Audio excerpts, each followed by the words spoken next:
Hire Women podcast here on Respect My Region Network. My name is Shelbie, and we have a very special guest today. This is episode 5 of the Hire Women's 3rd season. Before we get started, I want to share a brief word from our sponsor, RMR Legacy Smalls, Respect My Region's cannabis flower line, available in Washington State and California. The current strains are Dedication OG, Rainbow Truffle, Super Mimosa, London Pound Cake, and Orange Sherb. So today we have Madison Margolin. Am I saying that correctly? Margolin. Margolin. Thank you very much. How are you doing today? I'm good. How are you? I'm good. Coming at you from California. I want to just share a little background on why I'm so happy to have Madison on. I used to be trying to be a Miss High Times person back in the day. I loved high times. I wanted the feminine urge in me, wanted to be in that little corner. So I was always obsessed. I love cannabis publications. And Madison comes from a really cool family. You would be flipping through the magazines and you'll see an ad for Bruce Margolin, her dad, who's a cannabis attorney, and your sister is also a cannabis attorney as well. So then I don't know how, but I remember seeing your articles back in the day, and I added you and followed you, and you're just really cool. You're around my age, and so it's awesome to see a girl who's passionate about psychedelics and cannabis writing with such beautiful words. So yeah, that's a little background on us. So you come from a really cool family, and you are a journalist covering psychedelics, cannabis, spirituality. You just came out with a book, Exile and Ecstasy, growing up with Ram Dass and coming of age in the Jewish psychedelic underground. She is also co-founder of DoubleBlind mag, which is now like the new cool magazine, and Jewish Psychedelic Summit. You are contributing editor to Ayin Press and host a podcast as well called Set and Setting on Be Here Now Network. Dope, amazing. So let's get into your background. How did you start? When did you start consuming cannabis and psychedelics? Yeah, when I was 18 officially, so my dad's a weed lawyer, which means he also plays by the rules or knows the rules. And so it was funny, my friends would come over to the house, and they'd ask my parents for weed, and my stepmom would be like, "Do you have a medical card?" So I when I was 18, I got a medical card, just, again, to play by the rules. And so I officially smoked weed for the first time when I was 16.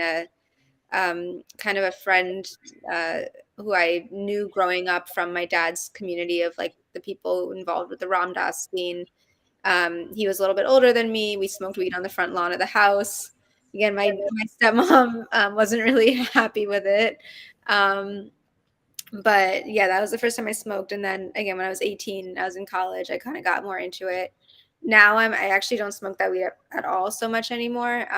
Here and there, if I'm offered a spliff, I will smoke. But yeah, and then psychedelics I also started doing when I was 18. I grew up in the Ram Dass community. A lot of the people I knew when I was a kid had all had psychedelic experiences, including both my parents. And Ram Dass himself was very much influenced by psychedelics. My dad also defended Timothy Leary, who worked with Ram Dass at Harvard, or when he was Richard Alpert, doing psychedelic experimentations there. So it was all sort of in the culture of how I grew up. And I was at UC Berkeley and did a research paper on psychedelics. And finally, when I was 18, I tried it for the first time, and it obviously changed my life. And here I am. Wow. Damn, I kind of got chills. I didn't know that he represented Timothy Leary. That's huge. So is that how he became friends with Ram Dass back in the day? No, Ram Dass actually introduced him to Timothy Leary. My dad he started doing criminal defense in the 60s. And, obviously that was a good time to start doing drug law, especially. And he'd been really, he'd gone through a lot at that point. When he was 13 or 14, his older brother died of leukemia. And then when he was 19, his father died. And so by the time he was 29, he'd like been really successful in law, but he's like, what's the point of life? People die, like, where's it all going? And he went on a sabbatical and ended up in India and kind of accidentally met Ram Dass in India. And then Ram Dass introduced him to their guru, Neem Cly Baba or Maharaji. And so that's how he, kind of became part of that community, and then ended up coming back to the States, reopening his law practice per the advice of the guru. And a little bit, after that, Ram Dass came to him and said that Timothy Leary was in trouble and he needed a lawyer. And so my dad did the case pro bono. And so yeah, that's that story. Crazy. You keep saying accidentally, but I'm like, no, it was like meant to be. By serendipity. Yeah. It's all Yeah. yeah. Awesome. All right. So you just came out with your book. Can you share some key insights or takeaways that people can look forward to reading it? Yeah. It really, like I said, I grew up in the community surrounding Ram Dass. Ram Dass himself comes from a Jewish background. And I say that a lot of the people are Hindus, like Jews who, got into Hinduism. But it's really about like connecting to your roots and connecting to your soul and finding like a way to sort of reconcile both what kindles you spiritually and also like where you come from and all that you bring with your lineage, and how to really integrate both like spiritual psychedelic practice and consciousness with embodied modalities, and how we can sort of navigate these different realms of reality, so to speak, and put them into practice in the real world in order to hopefully make a difference in people's lives. That's awesome. I think that's definitely a needed and relevant book for right now and what's going on. I'm sure it can help other people connect with the love and with the heart at a human level, and not hating people for their religions and for where they're born or where they come from. So I'm very excited to read, and I hope that our audience checks it out as well. But I want to move on to just quickly talk about DoubleBlind magazine. I love that one. I love things that are taboo and, stuff that the mainstream doesn't talk about or won't talk about now. So I think that shares a light. What inspired you to co-found it? How did it start? Yeah, so I was covering psychedelics and cannabis for a while, as a journalist for Rolling Stone, Vice, Playboy, etc. And my co-founder I knew from journalism school, and she had this idea while she was sitting on her meditation pillow that like to found kind of like an artsy psychedelic magazine. And immediately when she got off the meditation pillow, she called me and asked if I wanted to co-found it with her. And so I did. And yeah, it really snowballed from there. But I really believe in journalism. I really believe in, finding new ways to tell stories and kind of give more angles to something that people don't necessarily consider otherwise. Yeah, same here. That's what drew me to it. Also, I follow you on Facebook, and I noticed that you ask really cool questions that the mainstream can't ask right now. For example, I saw you ask like if anybody wants to anonymously share stories when they were pregnant and were microdosing, like share them. And I just think that's really cool because women want to know those things, and you can't just like look it up, it's not legal. So to have someone who's like asking that and like you can share anonymously, that's really amazing. So I respect you for that. Yeah, I do a lot of crowdsourcing on Facebook, looking for sources for stuff like that. Hell yeah. And you also have a podcast, Set and Setting, on the Be Here Now network. Can you talk about that a little bit? When did that start? Yeah, I think we started it, wow, almost 2 years ago at this point, probably. Or at least I started recording it almost 2 years ago. I can't believe it's been that long. It's called Set and Setting, which is a nod to the concept of set and setting, your mental, spiritual, emotional state, your set going into a psychedelic experience, and then the external surroundings, that might color it. And so I really think that set and setting applies to everything, not just psychedelics, but just to life in general. Like, what are we bringing to it? And also, like, what is it bringing to us? And the podcast really just looks at people's spiritual practices and psychedelic experiences and how that has enabled them to, move through the world and do the work they're doing. And so I really try to interview people who are doing inspiring work and ask them like what feeds your soul that enables you to do this type of stuff.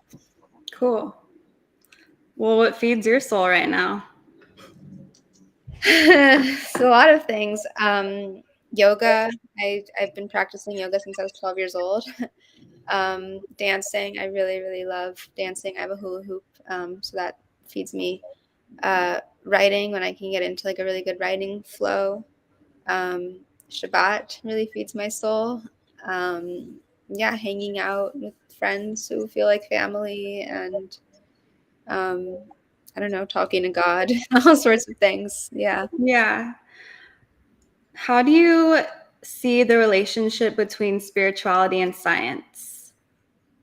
I think science is a form of spirituality because, spirituality so much is about like looking into the unknown and finding, whether we're seeking answers or we're just on that exploration. And I think science also is about like looking for answers in territories that we don't necessarily know so well, and we're looking for a greater level of understanding. And it's funny because spirituality, like, there is so much of a science to it. Like if you study Kabbalah, it's really this science of the different realms of energetic reality. Both, and a lot of people I know who are really into Kabbalah also have like a background in engineering, for instance. um, for those who don't know, Kabbalah is a form of Jewish mysticism. It's like the science of Jewish mysticism. But yeah, science is real. It's, ultimately in spirituality, like the answers always go back to God's plan in a way, or like the way that the creator of the universe wants, has willed it to be and continues to will it. And science just is a different language for that, and there's like a little bit more specificity, I guess, in the quantitative and qualitative terms that we use to explain what kind of divine will and energy is manifesting our reality. So yeah, I think That was beautiful. yeah. I agree. Um, how do you, sorry, how have the perceptions towards psychedelics and cannabis evolved, and where do you see them heading in the future? Yeah, I mean, I think all of the legislative reform has made it so people are getting past the taboo of psychedelics and cannabis. And I think also the languaging is evolving. So people are talking about these as medicines, rather than drugs. Mhm. I always just prefer substance because it's very neutral. And I think sometimes people overuse the word medicine because when you take a medicine, it implies that you're sick. And why should we have to stay in a culture of sickness in order to like justify why we want to do psychedelics, Mhm. medicine, so to speak? So, I really hope in the future, I feel like I just want to go toward a more like holistic culture of psychedelic use and perception. And like, yes, there are medical and therapeutic applications for it, both psychedelics and cannabis. And then also hope that it opens us up to more psychedelic ways of thinking and thought and ethos and consciousness, more broadly speaking. So like, not about like taking psychedelics for psychedelics sake, but really using them to reevaluate how we're interacting with other systems of life and society. And you know Yeah, I definitely think my psychedelic usage has helped me. I do say that I think it's made me a little more intelligent. So I'm so grateful for that. And yeah, it is a medicine. It's not just recreational, but of course it is very fun when it is. Going back to your crowd sourcing, have there been any stories that like stick out to you, or any favorites that you've had shared with you? in general, from stories specifically that I crowdsourced, or in Mhm. general. Yeah. um there was a story. It wasn't really a story, it was more of a project I did with Ayin Press, which is like a Jewish publishing studio, or emanating outward from Jewish culture, I should say. It's not only Jewish. But we made a psychedelic zine companion guide to the holiday of Passover. And so we were basically, it's like if you want to either combine psychedelics with this holiday or try to have like a more psychedelic experience through the practice and ritual of the holiday. Like, what can you do? And I crowdsourced different like blessings that people say over psychedelics. And it was really interesting to see like how they were taking like more traditional language, from ancient Jewish text and applying it to psychedelic use and ritual, or how they were like reinventing the language for their own practices and like making up their own prayers and blessings. And so that was really cool to see just like how people are like putting their psychedelic experiences into spiritual contexts and giving it a layer of honor and sacredness. Yes, I've always loved that. I became friends with Craig X Rubin, so that's the Temple 420 guy. So I always thought that was super cool. I grew up Catholic, so I have a faith and a spirituality, but I love when that happens. And I love seeing like Church of Cannabis, and it's like so trippy inside. Love that. And yeah, it'd be cool to go to other continents and countries. And I love hearing about people who have tripped in other spiritual settings. Yeah, that's awesome. So, Davka. What is that? DAVKA. Oh, so that was just like a small like consulting business that I have been working on very much casually on the side, where Okay. people are always coming to me for like with questions about like psychedelics and cannabis and the business of it and the media of it. Just like also I was like a catch-all, and I'm like, you can only pick my brain so much. Like I don't have so much time, and I'm working and everything. So I wanted to filter that in. And Dafka is it's a Yiddish word, and it's like it means like with intention. So it's like you could say like it's like I specifically did this for that reason. So I Dafka did like I Dafka did it, whatever. So I just it's a very like pointed word, and I love the word, and I thought like it kind of was like it was a good play. It was a good theme to kind of attach to that type of consulting business. Love it. Davka. What advice do you have for aspiring journalists who want to explore the same topics like spirituality, cannabis, psychedelics?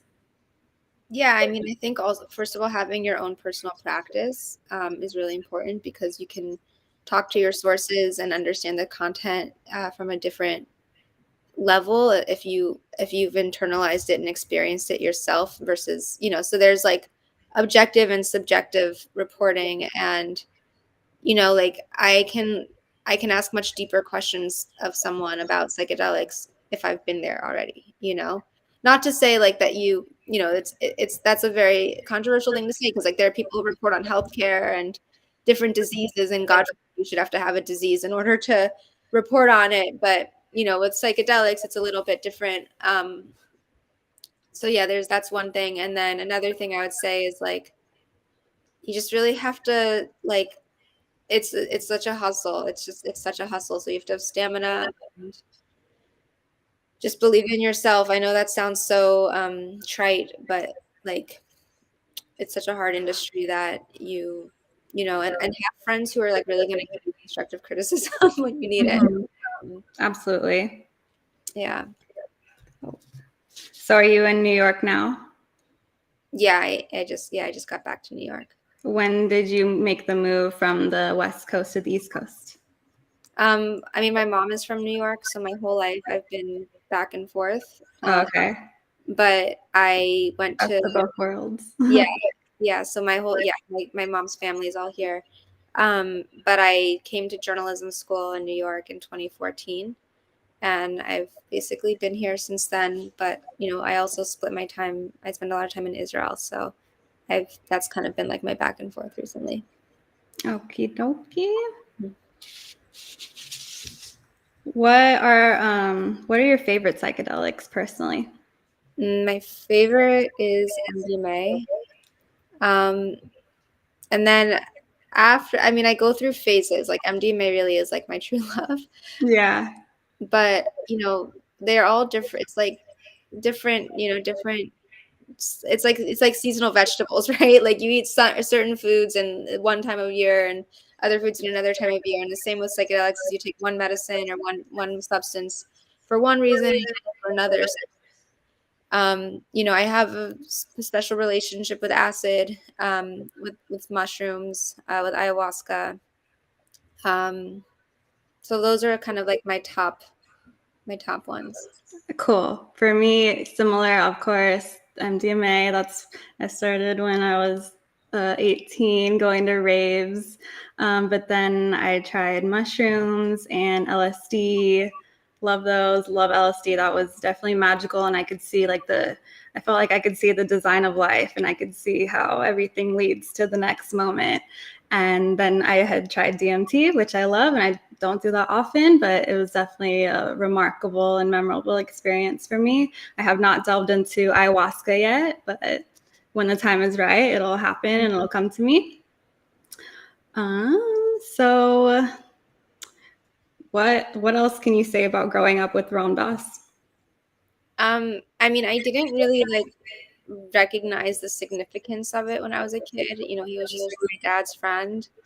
And, I was like, like Be Here Now was like definitely around the house. We had multiple copies. Also, my parents would sort of like use it as a catch-all. Like if I was upset, they'd be like, just be here now. And so I kind of like in some way resented it. And I was like, my rebellion was to not be here now. I was like a little bit dissociative as a kid, and would like kind of just, I don't know, like their circumstances of my childhood were very challenging in a lot of ways. Like my parents are divorced. There was a lot of fighting, and it just wasn't like an easy childhood. And so when they tell you be here now and you're like, I don't want to be here now, like you really have to reconcile that. And so my whole life has sort of been coming to terms with what it is to be fully present, to be fully in something. And as I got older, I realized that Ram Dass was, like kind of a big deal, I guess, in certain circles, and tried to really get to value of Be Here Now from my own path and perspective rather than just like my parents telling me it. Mm-hmm. So Be Here Now was like around when you were really little. Did you ever use it as a coloring book? No. No. I thought it was pretty. I probably would if I was little. It looks like it could be. Yeah, though. Now that you mentioned it, maybe I'll make my kid. If I have kids, I'll make them color and Be Here. Yeah. Yeah. Sorry, I feel like I want to go so many different ways. What is one of your favorite publications that you've written for? They're all really cool. Yeah, definitely Ayin Press. It gives me like the most like creative, like the room for creativity, and they're also just the smartest editors I've ever worked with. Like they just get it, and they're so open to like innovation. So Ayin Press is definitely number one. I also really liked working with Playboy. My editor there, James Rickman, is just also really, really smart. So I like working with editors who are gonna kind of like chisel my work and help me become a better writer. So yeah, they're great. And I'm trying to think of who else I really enjoyed. Rolling Stone is great. My editor there she's just also intelligent and open to cool ideas. So yeah, those are. Thank you. How long were you working for Playboy? Like, did you get to visit the mansion back in the day? I don't know if I've ever been to the mansion. I feel like I've been near the mansion, but I don't remember actually being there. I probably started writing for Playboy in like 2016, I think. So, it's been like a freelance relationship, but they're definitely, it's funny. Like my sister collected Playboy magazines. She's like 15 years older, 14 years older than me. And I was always like, as a kid, I was like, I want to write for Playboy. Like their articles are actually really good. So yeah, that was like really just like kind of a lifelong goal, and happy that I got to do it. Hell yeah. That's awesome. I know. I was like, what events came out of that? But I know back in the day when Hef was alive, like and the show, of course, like you would see all the crazy events and stuff that they would do. But I know it's not the same anymore. A lot of magazines aren't the same anymore. But all right. What music do you listen to? There's all sorts of music. I don't know. Sometimes I just like when my Who are friends your favorite artists? Krishna Das, I grew up on his music. It's sort of like kirtan, whatever. I've been really into Alma. They do like kind of Hebrew type music, so they're just really gorgeous.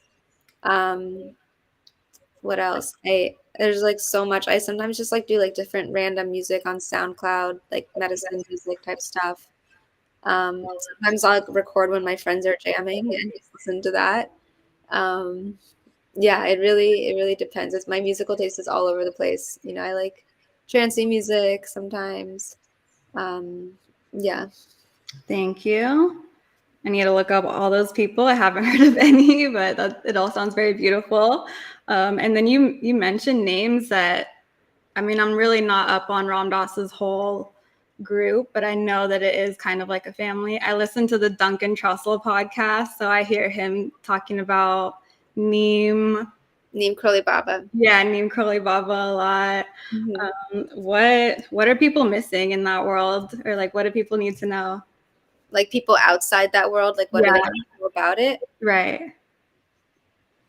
That's a good question. I mean, yeah, like the overarching ethos is encapsulated in Be Here Now, but it's really like, I mean, what I've learned through growing up with kind of the spiritual philosophy of Maharaji is to be of service. Like the whole thing is like, you know, it's like they have these like bumper stickers like love, serve, remember, and like basically to like connect to God is through is through service, like through, you know, serving other people, giving back to the world, and so like that is a spiritual practice. Remember, that is a word that was a download during one of my DMT trips. It was like, hey, what's up? Remember. So yeah, I resonate with that. Cool. What is your favorite psychedelic event to attend? I know there are a lot now. I've gone to Meet Delic in Vegas. That one was okay. But are there any what do you like to have fun? I would say Rainbow Gathering, which isn't like a psychedelic industry event, but it's sort of the ethos of psychedelics put into practice in this kind of like utopic forest village for a week or a month or however long you want to stay. Oh, really? Yeah, I mean, it's like free. It's just like old school hippies. It's like the closest to like that old school 1960s hippie generation you're gonna get. I guess the Rainbow Gathering started in 1972 or three or something like that. But yeah, rainbows really changed my life because it's like, okay, you did the psychedelics, now what? Like, how are you actually going to live? And it teaches you so much about community and giving back and connecting to nature and, you know, song and I don't know, self-sufficiency. So yeah, I love, and there's no money at Rainbow. So it's like, what is a world? What is the currency when money is taken out of the equation? It's like just being there is like a completely different paradigm. It's like taking a psychedelic in and of itself. Where is it? It changes every year. Okay, it's a secret. Yeah, it's like word of mouth, like in a different national forest every year. Yeah. Okay, I know. I kind of feel like I don't want to like let out the secret, obviously, but I know like the word's gone around by now. But I've heard of Moon Tribe gatherings as well, so it's kind of probably around the same thing. Also, like a Burning Man type deal, which I've never gone to yet. Have you gone? Yeah, I've been to Burning Man. I went to one in 2013, and then I also went to the first Israeli Burning Man called Midburn in 2014, 15, whenever that happened. Yeah. Okay, yeah. What else does Israel have, like in terms of events and fun things to do over there? Yeah, I mean, they have like a really thriving cannabis science. That's right. Yeah. You know, they've been kind of leading the world in cannabis science. In fact, THC and CBD were both isolated for the first time by the Israeli chemist Raphael Meshulam. So there's also a lot of psychedelic scientific research happening. Obviously, there's a huge need for it in Israel and Palestine because trauma is such a ubiquitous thing over there. And there's also a huge, festival culture. Psytrance is huge. And then like a lot of people who are engaging in all sorts of like psychedelic spiritual energies and Kabbalistic modalities in places like Spot, which is a northern town in the mountains. And, people are like on a different trip there. Like the energy being there in some ways is very psychedelic in and of itself. Nice. That's awesome. I mean, I hope that things get better over there so people can have those experiences. What would you like to say about anything that's going on in Israel? Yeah, it's a really hard thing to talk about. A lot of people on the internet have opinions and they have no connection to Israel or Palestine. And so it'd be awesome if they would keep those opinions to themselves. And I'm only saying that as like a partial resident myself, where I feel like I am like, who am I to have an opinion? Like I was there during the war and I had to come back to America for work. I didn't leave actually because of the war, but my flight was already booked anyways, and then a war broke out. So, yeah, I mean, I think that like I don't know, it's really hard to comment. And again, like I'm not living this conflict and war the same way people who are from there do. But I just wish that more people would take a trauma-informed lens when mouthing off on the internet. And the other thing I'll say is like, I've been doing a lot of work, a lot of reporting, looking at Israelis and Palestinians who are doing psychedelic or doing specifically ayahuasca, but also like other sort of psychedelics together. Wow. Looking at psychedelic consciousness as part of at least like, yeah, as part of how we can approach this conflict differently. So like being able to hold multiple truths at once, I think is like a very psychedelic thing. A lot of people, think it's like this or that, like it's a binary of like left or right, like Israeli or Palestinian, religious or secular, like whatever it is. And it's just so complex. And I think if psychedelics do nothing else, it at least like opens you up to the complexity of truth and the layers of truth. And also again, like from a trauma informed perspective. Thank you. Yep. And I completely agree. God, for me, I think God is love, God is truth, and we all come from that source. So I wish people could just remember that or open their minds and to that possibility that we could all come from the same source. So thank you. Yeah. What message or idea would you like our listeners to take away from your work and your unique perspective? I just really hope that people are able to be more in touch with their souls, and to lead from a place of identifying with the soul and like the soul as embodied in a physical residence, which is the body.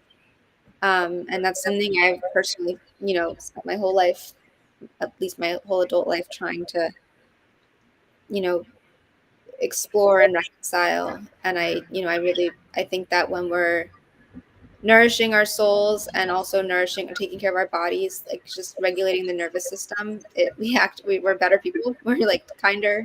We're making more sane decisions. So that's something I want people to take away. What's the other question? Sorry. Just your unique perspective. I don't know. I So think you answered it. Yeah.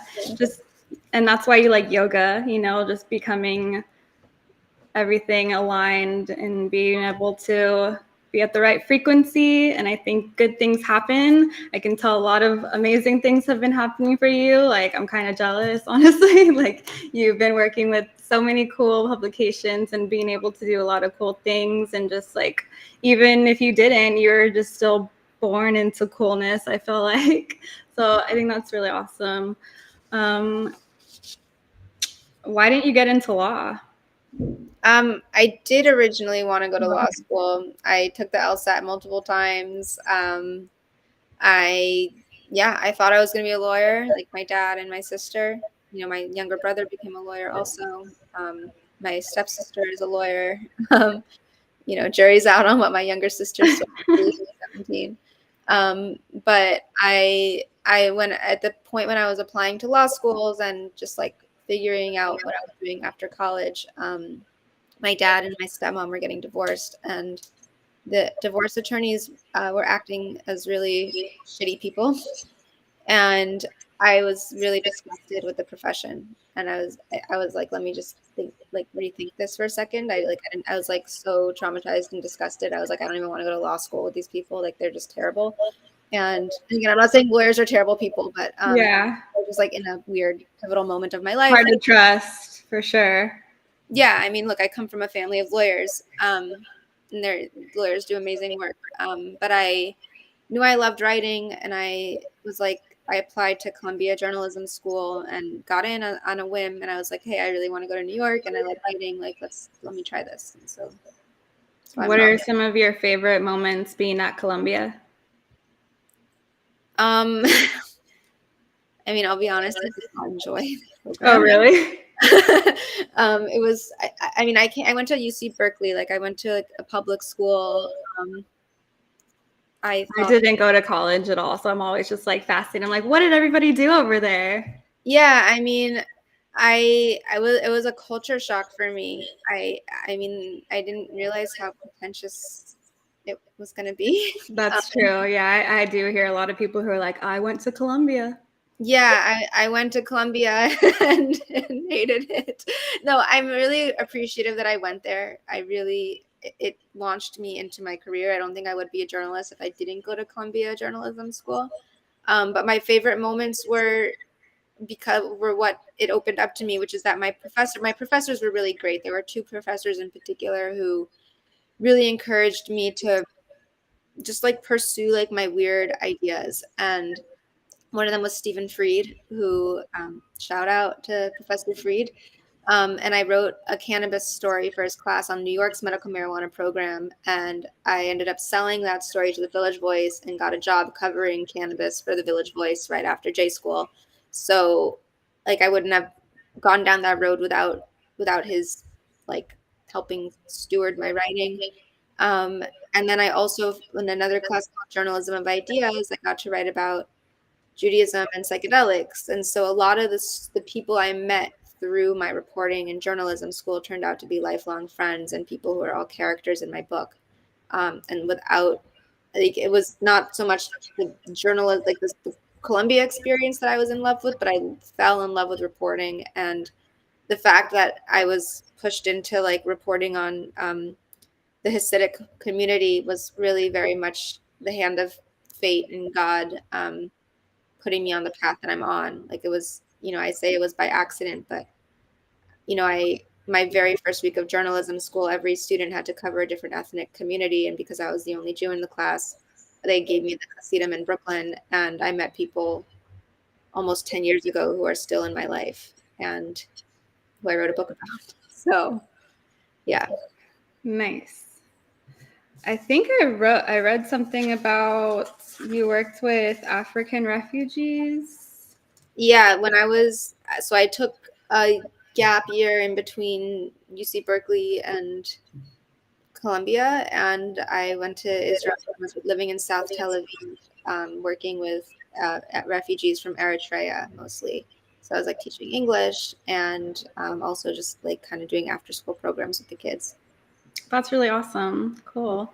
Good service. Yeah, and I was also working at another organization called Oram, helps LGBTQ refugees from different parts of Africa or other places in the world, but I was focused on Africa, seek asylum in other places.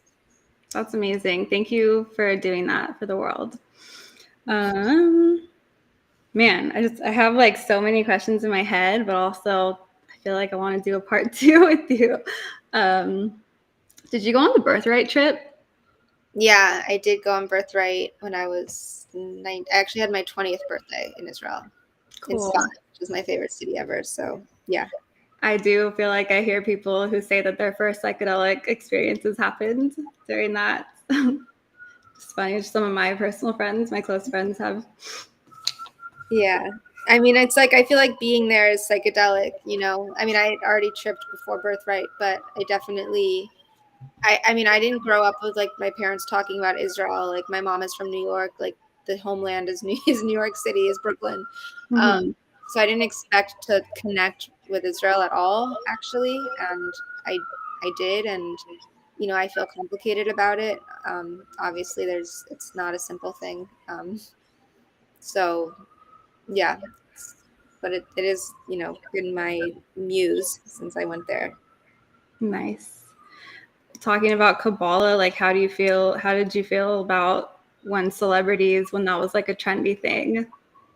I think when it was like when Madonna was really into Kabbalah, I wasn't, so I didn't really know. Like I was like, oh, Kabbalah, I know, whatever. I'm like wondering if that'll ever come back, if you'll see like, oh, that person's wearing a red bracelet. Like Yeah, I mean, it's so cool though. Like you don't have to be Jewish to study Kabbalah. It's just like opened me up to understanding so much about like the different energetic layers of reality, and it's psychedelic just to like learn about it. You know, it really expands your consciousness. So highly recommend. yeah, now in my later years, I definitely have been interested in learning more and studying it, and I'm excited to have those psychedelic experiences and breakthroughs.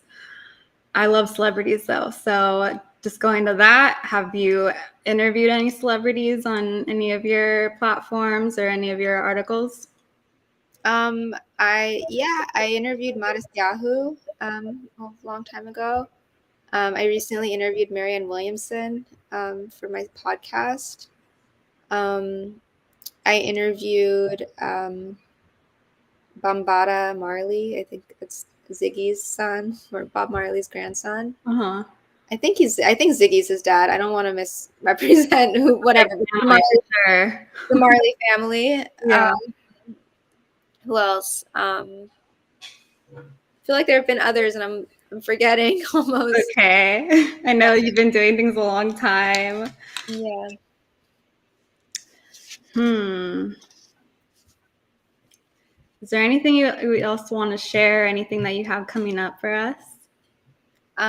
Yeah, I just really want to, you know, let everyone know that my book is coming out on November 7th, so you can pre-order it.